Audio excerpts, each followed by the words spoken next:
A seesaw balances perfectly with two children of equal weight sitting at equal distances from the fulcrum. If one children moves closer to the fulcrum, इस picture में ये बच्चे सी saw पे centre यानी fulcrum से equal distance पे बैठे हुए हैं। अगर ये बच्चा थोड़ा सा आगे को मूव हो टुवर्ड्स फलक्रम तो क्या होगा? Option A, the seesaw remains balanced. No, ऐसा नहीं होगा, बल्कि लड़की वाली साइड पे झुक जाएगा। Option B, the seesaw tips towards the child who moved closer. नहीं, क्योंकि लड़का आगे हुआ तो उसकी तरफ टिप यानी झुकेगा नहीं। Option C, the seesaw tips towards the child who stayed further. Yes, देखें, जब लड़का थोड़ा सा आगे हुआ तो सी सॉ लड़की वाली साइड पे झुक गया। Tips towards her who stayed further away. So option C is the answer. Option D तो बिल्कुल यूजलेस है कि सी सॉ टॉपल्स, सी सॉ गिर गया, ऐसा नहीं है।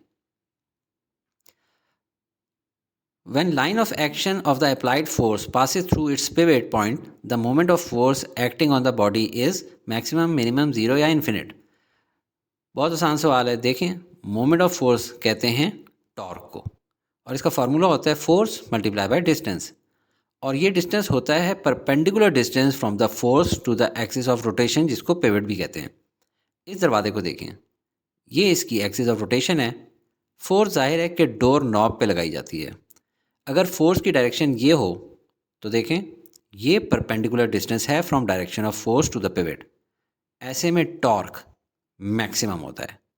पर क्वेश्चन में ये नहीं पूछा गया। यहाँ पूछा गया है when line of action of applied force passes through it's pivot point, यानी जब फोर्स इस डायरेक्शन में लगवाएं टुवर्ड्स पिवट पॉइंट तो जाहिर है टॉर्क प्रोड्यूस नहीं होगा। Zero will be the answer. So option C is the right choice. ये आप डेली लाइफ में घर में चेक भी कर सकते हैं कि इस तरफ फोर्स लगाएं तो मैक्सिमम टॉर्क होगा, डोर आसानी से ओपन हो जाएगा, और इस तरफ फोर्स लगाने से सिर्फ फोर्स या एनर्जी ज़ाया होगी, दरवाज़ा मूव नहीं करेगा क्योंकि टॉर्क प्रोड्यूस नहीं हो रहा। If a body is at rest or moving with uniform rotational velocity, then torque acting on the body will be maximum, minimum, zero या infinite। इक्विलिब्रियम तब भी होता है जब नेट फोर्स ज़ीरो हो, और तब भी जब नेट टॉर्क ज़ीरो हो। इसलिए कॉन्सेप्ट क्लियर करने के लिए इन दोनों केसेस की डेफिनेशंस देख लें। If a body is at rest it means net force is zero. जैसे इस डायग्राम में बॉडी को दोनों साइड से खींचा जा रहा है पर वो मूव नहीं कर रही, रेस्ट में है, तो ये इक्विलिब्रियम की एक कंडीशन है। इसी तरह if a body is moving with uniform velocity it means net force is zero. जैसे ये कार मूव कर रही है विद कांस्टेंट वेलोसिटी, यानी इसके ऊपर नेट फोर्स ज़ीरो है। हमारा क्वेश्चन टॉर्क के बारे में है। If a body is at rest it means net torque is zero. जैसे सी सॉ को देखें, एट रेस्ट मतलब ये भी इक्विलिब्रियम में, सम ऑफ टॉर्क्स इज़ ज़ीरो। दूसरी, if a body is in uniform rotational motion it means net torque is again zero. जैसे ये व्हील अगर इसी स्पीड से घूम रहा है, रोटेट हो रहा है, यानी यूनिफॉर्म रोटेशनल वेलोसिटी हो, तो इसका मतलब ये इक्विलिब्रियम है, यानी नेट टॉर्क इसमें ज़ीरो है। So option C is the right choice. A body in equilibrium must not have speed, quantity of motion, velocity या एक्सीलरेशन। यानी इक्विलिब्रियम वाली बॉडी में क्या चीज़ नहीं होनी चाहिए। पिछले एमसीक्यू की एग्जांपल्स अगर आपको याद हों तो देखें, इसमें बॉडी रेस्ट पे है, ना स्पीड है, ना क्वांटिटी ऑफ मोशन, वेलोसिटी भी नहीं और एक्सीलरेशन भी नहीं, तो इससे आंसर नहीं समझ आएगा। इस एग्जांपल को देखें, कांस्टेंट वेलोसिटी है, मोशन भी है, स्पीड भी है, अगर इसमें नहीं है तो एक्सेलरेशन नहीं है, तो हमारा आंसर ऑप्शन डी है। पर इक्विलिब्रियम की टॉर्क वाली एग्जांपल से भी समझ लें, इस केस में भी चूंकि कोई speed, quantity of motion, velocity और एक्सेलरेशन नहीं, तो इससे भी आंसर नहीं मिलेगा। मगर इस एग्जांपल में स्पीड भी है, मोशन भी है, यूनिफॉर्म वेलोसिटी भी है, नहीं है तो एक्सेलरेशन नहीं है। A uniform rotating fan is said to be in static equilibrium only, dynamic equilibrium only, both in static and dynamic equilibrium, या not in equilibrium। इसके लिए भी आप इक्विलिब्रियम में मौजूद जो 4 एग्जांपल्स हमने देखी हैं उन्हीं से समझें। ये स्टैटिक इक्विलिब्रियम की एग्जांपल्स हैं, जबकि ये डायनामिक इक्विलिब्रियम की एग्जांपल्स हैं। और जाहिर है कि यूनिफॉर्मली रोटेटिंग फ़ैन भी टॉर्क वाले इक्विलिब्रियम में डायनामिक कैटेगरी में होगा, यानी मोशन वाली कैटेगरी में। इसलिए हमारा आंसर होगा option B, dynamic equilibrium only. You throw a weighted fishing net into a lake.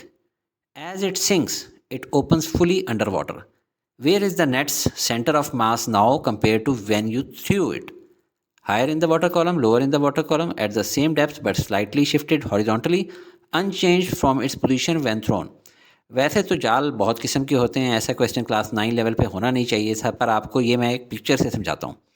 जाल फेंकने से पहले इकट्ठे किया जाता है ताकि मास एक साथ हो और दूर तक फेंका जा सके। फेंकने के बाद नेट पे नीचे से अपवर्ड बॉयॉन्ट फोर्स लग रही होती है, मगर जो हैवी वेट अंदर रखा होता है वो जाल यानी नेट को नीचे ले जाए, तो नेट का mass lower in water column होगा। लिहाजा option B is the right choice.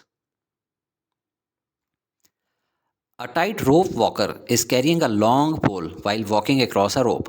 The stability of walker is affected if the pole is long and placed vertically, long and placed horizontally, short and placed vertically, short and placed horizontally. बहुत ही easy question है। इसमें पोल के बारे में सवाल हो रहा है कि लंबा हो, छोटा हो, वर्टिकली पकड़ें या हॉरिजॉन्टली, तो वॉकर ज़्यादा स्टेबल होगा। आपने हमेशा देखा होगा कि रोप वॉकर इस तरह से पोल को लेकर रोप पे वॉक करता है। पोल हॉरिजॉन्टली पकड़ने से मोमेंट ऑफ आर्म दोनों साइड्स पे बढ़ जाता है और राइट या लेफ़्ट टिल्ट होने की सूरत में बंदे का ज़्यादा मोमेंट आर्म की वजह से एक्स्ट्रा टाइम मिल जाता है कि पोल को दूसरी साइड पे टिल्ट करके ख़ुद को बैलेंस कर ले। पोल नहीं होगा तो रोप पे चलना ऑलमोस्ट इम्पॉसिबल हो जाएगा, हाईली अनस्टेबल होगा, फ़ौरन गिर जाएगा बंदा। बहुत शॉर्ट पोल होगा फिर भी बंदा वॉबल कर रहा होगा और जल्द गिर जाएगा। मीडियम लेंथ हो तो मीडियम लेवल की बैलेंस वॉक करेगा, और अगर लॉन्ग पोल लेंगे तो मैक्सिमम पॉसिबल स्टेबिलिटी होगी। इसलिए शॉर्ट पोल वाली ऑप्शंस तो बिल्कुल रॉन्ग हैं, और लॉन्ग पोल वाली में पोल को वर्टिकली नहीं पकड़ना बल्कि हॉरिजॉन्टली पकड़ना होता है। So option B is the right choice. Pole should be long and placed horizontally. It is more difficult to walk on a slippery surface than on a non-slippery surface because of reduced friction, increased friction, high grip, lower weight. देखें, walk करते वक्त हम force लगाते हैं तो boot और floor surface के बीच में फ्रिक्शन होनी चाहिए, तभी तो हम मूव कर पाएंगे। और फ्रिक्शन को मज़ीद ज़्यादा करने के लिए शूज़ के भी नीचे फ्रिक्शन वाली रबर सरफेस बनाई जाती है। अगर हम आइस पे वॉक करें तो स्लिप होने का बहुत ज़्यादा चांस होता है, क्योंकि सरफेस स्लिपरी होती है, शूज़ ग्रिप नहीं पकड़ रहे होते क्योंकि फ्रिक्शन नहीं होती। इसलिए आइस या स्लिपरी सरफेस पे चलने के लिए स्पेशल शूज़ जिनमें कोई चेन या स्पाइक्स या स्पेशल रबर सोल हो वो पहनी जाती हैं। तो इस क्वेश्चन का आंसर कि स्लिपरी सरफेस पे वॉक करना क्यों डिफ़िकल्ट है, रीज़न है कि फ्रिक्शन कम होती है, यानी option A, reduced friction. For an object moving with terminal velocity, its acceleration increases with time, decreases with time, is zero frictional force. सबसे पहले object moving with terminal velocity का concept समझें। फ़र्ज़ करें ये एक बॉल है और इसने एयर में ड्रॉप होना है। इस वक्त स्टैटिक है, यानी इसकी वेलोसिटी 0 मीटर पर सेकंड है। अब इसको किसी ऊंची जगह से नीचे ड्रॉप किया जाता है। नीचे जाने के दौरान इसकी वेलोसिटी इंक्रीज़ होती रहती है, समझें v1, v2, v3, v4 वगैरह। पर एक वक्त आता है कि उसके बाद इसकी वेलोसिटी मज़ीद नहीं बढ़ती, उसको vt यानी टर्मिनल वेलोसिटी कहते हैं। इस पॉइंट से लेकर नीचे पहुंचने तक वेलोसिटी कांस्टेंट रहती है, और इस टाइम पे एक्सेलरेशन क्या होगी उसका फॉर्मूले पे आप नज़र दौड़ाएं। जब वेलोसिटी चेंज नहीं हो रही, यानी इस पोर्शन ऑफ फ्री फॉल में फाइनल वेलोसिटी और इनिशियल वेलोसिटी सेम हो, तो obviously v f minus v i is equal to 0 होगा, यानी एक्सेलरेशन 0 होगी। So option C is the right choice. The correct order of comparison for the terminal speed of rain drop, snowflake and hailstone is कि rain drop greater than snowflake greater than hailstone है। ये comparison किया जा रहा है कि कौन सा जो है जिसकी टर्मिनल स्पीड ज़्यादा होगी, किसकी कम होगी। तो टर्मिनल स्पीड की बात हो रही है, जो हमने पिछले क्वेश्चन में समझा था कि वो टाइम जिसके बाद किसी चीज़ की ज़मीन की तरफ आने वाली वेलोसिटी चेंज नहीं होती और उसी सेम वेलोसिटी से ज़मीन तक पहुंचती है, उसको वीटी यानी टर्मिनल वेलोसिटी कहते हैं। वैसे ये सिंपल जनरल नॉलेज और कॉमन सेंस का क्वेश्चन है, बट समझाता हूँ, क्योंकि कुछ स्टूडेंट्स हो सकता है ऐसे डेजर्ट वाले एरिया से हों कि उन्हें हेल स्टोन यानी जालाबारी, रेन यानी बारिश के कतरों, और स्नोफ्लेक यानी बर्फ़बारी में रुई के गालों के फ़र्क की समझ ना हो। बर्फ़बारी में बहुत स्लो स्नोफॉल होती है। रेन उसके मुकाबले में थोड़ी तेज़ होती है। और हेल स्टोन जालाबारी में गोले ऐसे तेज़ तेज़ पटक पटक ज़मीन पर पड़ते हैं कि खुदा की पनाह। वैसे बुक्स के लिए इनकी वैल्यूज़ साइंटिस्ट ये लिखते हैं कि स्नोफ्लेक 1 मीटर पर सेकेंड, रेन ड्रॉप 9 मीटर पर सेकेंड और हिल स्टोन 25 मीटर पर सेकेंड। तो आप देखें, ऑप्शन बी में सबसे स्लोएस्ट टर्मिनल स्पीड स्नोफ्लेक की लिखी गई है, और किसी भी ऑप्शन में स्लोएस्ट टर्मिनल स्पीड में स्नोफ्लेक नहीं है। तो यही करेक्ट ऑप्शन है। हेल स्टोन की टर्मिनल स्पीड मैक्सिमम है, उसके बाद रेन ड्रॉप और फिर स्नोफ्लेक।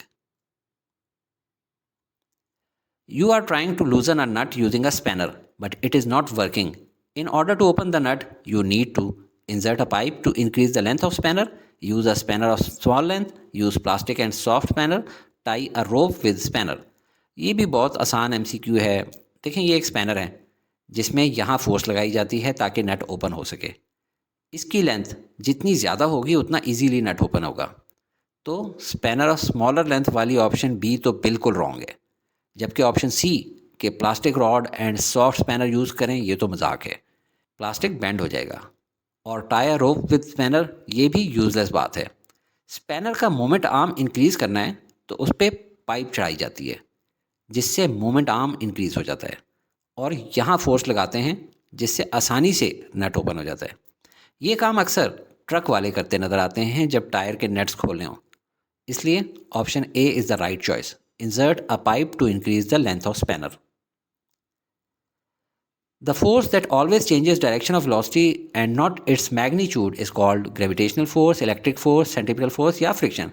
वो फोर्स जो कि डायरेक्शन ऑफ वेलोसिटी को हर लम्हे चेंज करे।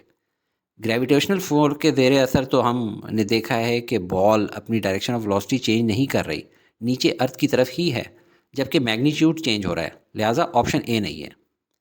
इलेक्ट्रिक फोर्स किसी भी डायरेक्शन में एक्ट कर सकती है और ये स्पीड एंड डायरेक्शन दोनों चेंज कर सकती है। लिहाजा ऑप्शन बी भी नहीं है। सेंट्रीपिटल फोर्स में फोर्स और एक्सेलरेशन हमेशा सेंटर की तरफ पोजीशन होते हैं।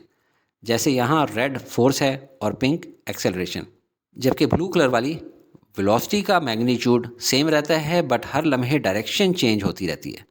लिहाजा option C centripetal force is the right choice. और फ्रिक्शन इसलिए नहीं है कि वो डिपेंड करती है ऑन एक्सटर्नल फोर्स, और ये स्पीड को कम करने के काम आती है, यानी मैग्नीट्यूड चेंज होता है।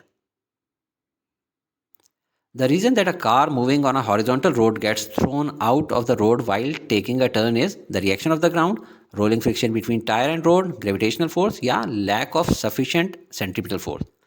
आमतौर पे जब भी कार का, रोड का और टर्न का सवाल हो तो वो हमेशा सेंट्रीपिटल फोर्स का क्वेश्चन होता है, और अक्सर ऐसे क्वेश्चंस रेजिंग रोड बैंक्स से भी जुड़े होते हैं, यानी रोड्स के किनारे ऊंचे करना। जैसे ये एंगल थीटा है, रोड के इस टर्न पे जब कार जा रही होगी तो ये होती है reaction force of the ground. तो इसका डायरेक्टली कार के टर्निंग से कोई ताल्लुक नहीं, लिहाजा ऑप्शन ए तो नहीं हो सकती। इसी तरह इसके वेट की वजह से भी कोई टर्निंग पे इफ़ेक्ट नहीं हो रहा, लिहाजा ग्रेविटेशनल फोर्स भी नहीं हो सकती। मैथ्स में ये एंगल भी थीटा होता है। ऐसे में रिएक्शन फोर्स एफ के दो कंपोनेंट्स होते हैं, एफ कॉस थीटा और एफ साइन थीटा, और ये F sine theta centripetal force होती है, directed towards centre of round about या टर्न, जिसकी वजह से कार टर्न कर पाती है। टायर्स और रोड की फ्रिक्शन का टर्निंग से ताल्लुक नहीं, लिहाजा ऑप्शन बी भी नहीं हो सकती। A car drives at steady speed around a perfectly circular track. The car's acceleration is zero, the net force on car is zero, both the acceleration and net force on the car point outward, both the acceleration and net force on the car point inward. कोई car अगर perfectly circular track पे चल रही है और उसकी speed steady है यानी कांस्टेंट है, इस स्टेटमेंट को देखते ही लगा कि शायद ऑप्शन ए आंसर हो कि एक्सेलरेशन ज़ीरो होगी। हालांकि एक्सेलरेशन ज़ीरो नहीं है, क्योंकि सर्कल में घूम रही है तो सेंट्रीपिटल फोर्स लग रही होगी। जैसे इस पिक्चर को देखें, red is centripetal force, pink is centripetal acceleration और ब्लू इज वेलोसिटी, जिसकी डायरेक्शन कंटिन्यूसली चेंज हो रही है, जिसकी वजह से पिंक एक्सेलरेशन ज़ीरो नहीं है, इसलिए ऑप्शन ए नहीं है। नेट फोर्स जो कि सेंट्रीपिटल फोर्स है वो भी मौजूद है, लिहाजा कार पे फोर्स ज़ीरो नहीं है।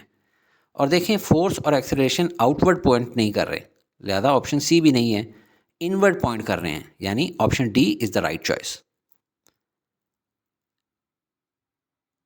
A satellite of mass m is revolving around the earth with orbital speed v. If the mass of satellite is doubled, its orbital speed will become double, half, 1/4 या remain the same. ये एक satellite है जो अर्थ के around revolve कर रही है with orbital speed v not, और जिस ऑर्बिट में ये घूम रही है उसका रेडियस है r, और ऑर्बिट की कंप्लीट लेंथ को हम डिस्टेंस s कह देते हैं। और ये कंप्लीट राउंड लगाने में सैटेलाइट कितना टाइम लगाती है? t। आपको डिस्टेंस का फॉर्मूला तो याद होगा, s is equal to V into T, और क्योंकि ऑर्बिटल वेलोसिटी है इसलिए v नॉट कह देते हैं। अब v नॉट की वैल्यू फाइंड करनी है तो वो होगी डिस्टेंस ओवर टाइम। अब ये जो डिस्टेंस s है ये बेसिकली एक सर्कुलर पाथ है, यानी सर्कल की सरकमफ्रेंस है, और सर्कल की सरकमफ्रेंस इक्वल कितनी होती है? इसका फार्मूला है 2πr। तो ये है हमारी ऑर्बिटल वेलोसिटी का formula. Mass of satellite double कर दें तो क्या कोई फ़र्क पड़ेगा? बिल्कुल नहीं, क्योंकि orbital velocity radius of orbit पे डिपेंड करती है, ना कि मास ऑफ सैटेलाइट पे। इसलिए option D is the right answer, orbital velocity remains the same.